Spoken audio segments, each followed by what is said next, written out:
De uma árvore boa não pode vir fruto ruim. E de uma árvore ruim não pode vir frutos bons. Isso foi a palavra do nosso mestre. Em Gênesis, o Adão tem Caim e Abel. Caim do mal, do maligno, como está no Evangelho. Caim é do maligno.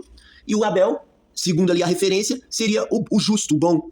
Agora, os dois em Gênesis vieram de um fruto ruim, que é Adão, pecador. Agora, Jesus ele fala que não pode acontecer isso. De uma árvore boa não pode vir coisa ruim. Ou seja, em Gênesis é uma fábula, como Paulo diz, pra gente não ficar nas fábulas judaicas.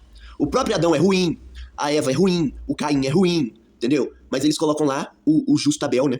O justo Abel pra falar que pode vir coisa boa e ruim da mesma árvore. Só que Jesus fala, não pode. E você olhando isso, o Deus que fez o Adão também não poderia ter feito o Adão. Sim, o demônio Deus de Israel podia ter feito o Adão sim, porque o inimigo é quem fez o joio na parábola. Na parábola da ceifa, os anjos são ceifeiros que vão ceifar o joio, né? Pegar o joio aí de jeito aí. Então, você vê que o demônio ele fez o joio, o maligno que fez o joio. O nosso Deus Pai de amor, luz pura e que ninguém nunca ouviu sua voz e ninguém nunca viu ele, sua forma, não poderia ter feito essa raça que está em Gênesis. Não poderia, porque de uma árvore boa não sai fruto ruim. E de uma árvore ruim não sai frutos bons. O que dá a entender é que o joio, em Gênesis, ele quer se passar de irmão. Ele quer se passar de que todo mundo somos iguais. Mas o joio, você sempre vê ele se colocando acima. Porque o Deus de Israel disse para o joio. Ele disse para o povo dele, tu será cabeça e não cauda. O Deus de Israel falou. Colocando eles, exaltando eles. O Deus de Israel exaltou eles, mas Jesus disse, os exaltados serão humilhados. É só você ver como era no tempo de Salomão, onde todos os reis levavam a riqueza para Jerusalém. Eles eram explorados, escravizados pelo Salomão. É só você ver que o Deus de Israel falou que vai colocar eles por cabeça e não por cauda. Exaltar eles. Salomão recebia 666 talentos de ouro por ano. 666. É só você ver quem coloca a marca da besta, falando que vai colocar pra eles um sinal na mão e na testa, lá em Êxodo. É só você ver as cidades que foram destruídas pelo demônio Jeová, o demônio Deus de Israel. É só você ver, as cidades elas eram destruídas porque não aceitavam esse demônio como senhor. Entendeu? E o demônio, ele é ciumento, ele é zeloso. Você já viu isso? A nossa divindade, o nosso Deus Pai de amor, você acha que ele é ciumento? Você acha que ele é ciumento? Ah, você tá indo atrás de outros deuses. Nosso Pai vai falar assim, tá bom, vai lá. Ué, vai lá pra aquele lá. Ele nem se importa, não. É sua vontade? Você tá fazendo a sua vontade? Então vai lá, pra ver se é bom. Agora o Pai de amor é bom. Tanto que ele deixa você aí escolher. Ele deixa você escolher, cara. Se o cara agora quiser ser macumbeiro, ir na esquina, numa encruzilhada, fazer uma macumba, vai lá. O Deus de Israel não, tá, gente? Logo que ele diz, né, que não terás outros deuses diante de mim. O Deus de Israel não deixa eles adorar outros porque ele é ciumento, zeloso. E ai deles se eles saírem desse Deus de Israel, porque ele joga praga e amaldiçoa a pessoa.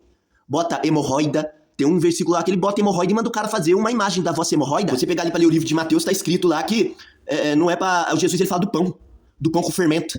Aí eles pensam que Jesus tá falando do pão porque ele estava falando que não tinha pão. Aí Jesus já tinha feito multiplicar pão e peixe várias vezes já. Você vai chegar nessa parte. Aí eles pensam que Jesus tá falando do pão, mas Jesus estava falando do fermento dos fariseus. Que era pra você não cair nos líderes religiosos aí, o que eles falam pra você. Aí, que legal que eu tava lembrando aqui agora, que eu mandei pro Ed lá, falei, Ed, olha aí esse filminho de Jesus aqui, que Jesus não quer curar uma pessoa. Isso é verdade, Ed? Eu até mandei pro irmão, que eu sei que não é verdade, tá? Aí o Jesus lá no filminho não queria curar, não. Aí pega o livro de Mateus, começa a ler, igual eu tô falando pra você. Aonde Jesus pisava, os outros já traziam os doentes, os enfermos pra ele, ele sentava e começava a curar todo mundo.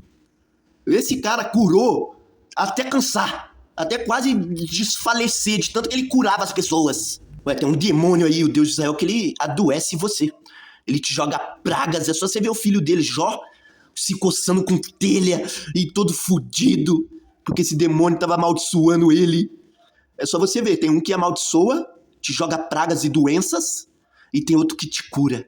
Ele vem e começa a te curar. Jesus, ele veio desfazer a obra do diabo, Deus de Israel, o inimigo, o opositor. Aí você vê que o joio, ele fala assim lá no Velho Testamento, luz e trevas é a mesma coisa, é igualzinho. É o Davi lá no Salmo, falando, luz e treva pra você é a mesma coisa, igualzinho. O Deus de Israel, ele fala assim, eu faço a luz e crio as trevas. É igualzinho pra eles, pro joio, é igualzinho, trevas e luz. Eu faço a luz e crio as trevas, pra eles é igualzinho, luz e trevas é igualzinho. Tanto que o Deus de Israel, o demônio, ele fala assim, eu mato a pessoa e faço subir a sepultura, falando lá da reencarnação. Falando lá que ele mata a pessoa e depois vai voltar a pessoa. Aí o nosso mestre Jesus, ele diz o seguinte, da mesma boca não pode sair bênçãos e maldição. Aí já acaba com o Deus de Israel, do Gênesis até o último livro do maligno deles, que é o livro de Apocalipse. Se vocês não sabem, o livro de Apocalipse é uma agenda, até quando eu tiver um tempo fazer um vídeo mostrando pra vocês, que é um livro judeu, totalmente judaico, né, o livro de Apocalipse, porque o João, cara, que tava preso na ilha de Patmos, pobre, analfabeto, né, ele nunca escreveria um livro tão amaldiçoado daquele, sem inspiração nenhuma, sem inspiração divina, sem nada, entendeu? O João nunca escreveria uma porcaria daquela, porque ele era analfabeto, né? Manda um analfabeto escrever um livro aí pra nós. Fala lá pro presidente lá escrever um livro, se ele é analfabeto. Daí no Velho Testamento você vê o demônio Deus de Israel destruindo várias cidades. A Nínive, Sodoma e Gomorra, Tiro e Sidom, até Jericó, né? Você vê ele destruindo várias cidades, né? Aí eles falam, Deus é justiça, ele pode fazer isso. Não, o único julgamento que vai vir aí é o do nosso mestre, tá? É porque o pai, a ninguém julga, mas deu todo o julgamento para o seu filho, que é nosso mestre. Agora, só teve um povo nessa face dessa terra que nosso mestre não aceitou o que eles falavam, tá? Que é o povo do judaísmo. O único povo que nosso mestre foi contra, entendeu? Que ele fez o juízo pra esse povo. Só que acontece que as religiões pegou muita coisa do judaísmo, né? O templo religioso, adoração de cultos, né? Dentro desses lugares pagãos, né? Pagões e etc e tal, né? Esses lugares são pagões, porque Jesus fala no evangelho que o Pai não habita nesses lugares, em templos feitos por mãos de homem, nem é servido por mãos humanas. Então quem é esse aí que tá no templo lá sendo servido, com prestação de culto? Jesus ele fala, eu sou o caminho, ele que é o caminho. Se você não fica nele, você já tá errado. Ele é a verdade, então quer dizer, o Velho Testamento inteiro é mentira, e Jesus é a vida. Jesus é a vida. E o pai dele é a vida também. Jesus é a luz, é a vida. Agora, no Velho Testamento, você vê um diabo lá falando que ele faz das trevas seu lugar oculto. Aí você vê Paulo falando pra eles que o nosso pai, ele não é Deus dos mortos, mas sim dos vivos. Então, quer dizer, no Velho Testamento é Deus de mortos. Por isso que Sheol é mundo dos mortos. É pra lá que esse demônio levava a alma de vocês. Por isso que Jesus aboliu o Velho Testamento. Por isso que Jesus aboliu o Velho Testamento. É pra você ficar nele nas boas novas do evangelho do reino. Do reino dele que não é desse mundo. E ele diz... A verdade vos libertará. Libertar de quê? Da mentira do Deus imundo de Israel do Velho Testamento. A sombra. O Velho Testamento é sombra. É escuridão. A boa nova é luz. Esse foi o vídeo. Um abraço.